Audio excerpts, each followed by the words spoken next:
मध्य प्रदेश में सरकारी भर्तियों की रफ्तार इतनी सुस्त पड़ गई है कि सूबे के सरकारी दफ्तरों में सरकारी कामकाज अब तेजी से आउटसोर्स कर्मचारियों के भरोसे चलता नजर आ रहा है। बिजली कंपनियों से लेकर अस्पताल, मेडिकल कॉलेज, स्कूल, छात्रावास और नगरीय निकाय, लगभग हर विभाग में यही स्थिति है। स्थायी भर्तियों की स्लो स्पीड और सालों से प्रमोशन पर लगे प्रतिबंध ने विभागों की परेशानी बढ़ा दी है।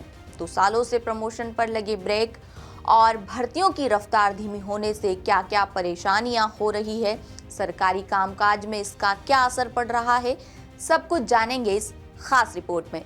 नमस्कार, मैं हूं आपके साथ मंजू जोनवाल और आप देखना शुरू कर चुके हैं द सूत्र। बता दें, सरकारी दफ्तरों में लिपिकीय स्टाफ की भारी कमी सबसे गंभीर समस्या बन चुकी है। राज्य स्तर से लेकर ब्लॉक कार्यालयों तक जरूरी पद खाली पड़े हैं। इन रिक्तियों को भरने के बजाय विभाग निजी एजेंसियों से आउटसोर्स कर्मी नियुक्त कर रहे हैं। कर्मचारी चयन मंडल यानी कि ईएसबी ने कई विभागों को लेटर लिखकर पूछा कि कौन कौन से कैडर में कितने पद खाली हैं, जिसका मकसद था कि खाली पदों पर भर्ती परीक्षा कराना। लेकिन आलम यह है कि ज्यादातर विभागों से अब तक भर्ती प्रस्ताव ही नहीं पहुंचे हैं।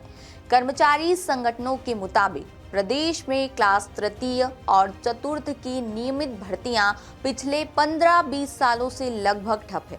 फिलहाल करीब 10 लाख आउटसोर्स कर्मचारी सरकारी विभागों में संविदा पर काम कर रहे हैं। स्कूल शिक्षा विभाग से लेकर जिला और विकास खंड कार्यालयों तक आउटसोर्स कर्मी तैनात है। यही स्थिति लोक निर्माण, जल संसाधन, स्वास्थ्य, उच्च शिक्षा, ऊर्जा और महिला बाल विकास विभाग में भी है।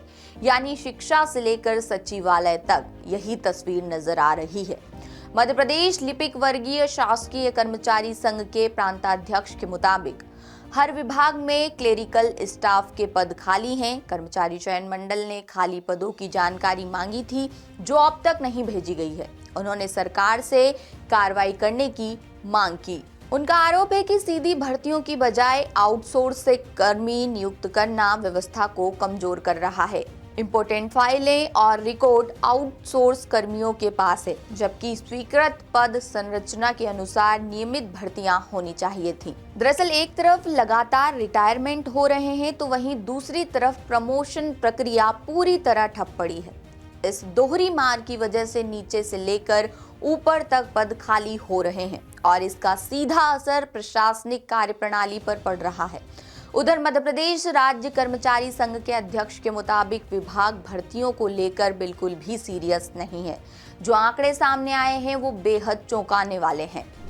आंकड़ों के मुताबिक सहायक ग्रेड 3 के 30,000 पद खाली है, सहायक ग्रेड 2 के 26,000, सहायक ग्रेड 1 के 16,000, वरिष्ठ लेखा परीक्षक के 6,000, कनिष्ठ लेखा परीक्षक के 4500, सहायक अधीक्षक के 7,000, अधीक्षक के 5,000, कनिष्ठ लेखा अधिकारी के 14,000। इनमें से अधिकांश पद प्रमोशन से भरे जाने थे, लेकिन प्रक्रिया पर रोक लगी है। बताते चले कि अब तक आउटसोर्स कर्मी विभागीय पदों के विरुद्ध काम कर रहे थे, लेकिन अब नई व्यवस्था में उनकी सेवाएं निजी कंपनियों के जरिए ली जाएंगी। यानी सैलरी, पीएफ, छुट्टी, दूसरी सुविधाएं सब कुछ कंपनियां तय करेंगी, विभाग नहीं। दरअसल आउटसोर्स कर्मचारी लंबे समय से नियमित किए जाने की मांग कर रहे थे, लेकिन अब उन्हें पूरी तरह निजी कंपनियों के अधीन किया जा रहा है। इससे सबसे ज्यादा नाराजगी इसी वर्ग में है। कुल मिलाकर मध्य प्रदेश में सरकारी व्यवस्था आउटसोर्स मॉडल पर टिकी दिख रही है।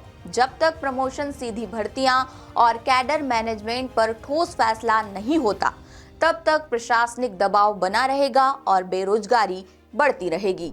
आपको हमारी ये रिपोर्ट पसंद आई हो तो वीडियो को ज्यादा से ज्यादा शेयर करें और हमारे चैनल को सब्सक्राइब करना ना भूलें। अपडेट्स के लिए बने रहिए द सूत्र के साथ। शुक्रिया। लेटेस्ट,